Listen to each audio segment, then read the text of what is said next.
to another Photoshop tutorial, guys. Alright, so today we're gonna create that see-through cut out text effect or transparent text effect. Alright, so your thing will look like this after you're finished. So let's get straight into it, guys. Alright, so first you need to get your background, which I already have here, and create that shape layer. Alright, let's create a nice shape layer, whichever, and you can place it wherever you want to place it. Alright, and after you create your text to place on the shape layer, guys, and you can use whatever font you want. You can choose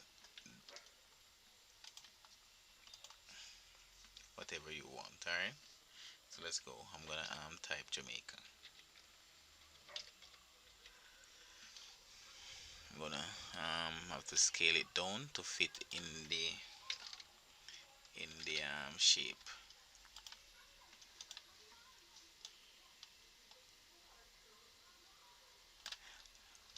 Alright, guys, so what we're gonna do next, we're gonna select the text.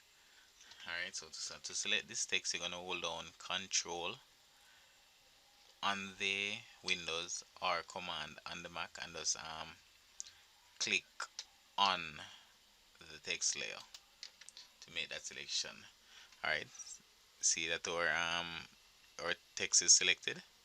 Gonna select the rectangle layer and go to Layer, Layer Mask, Hide Selection.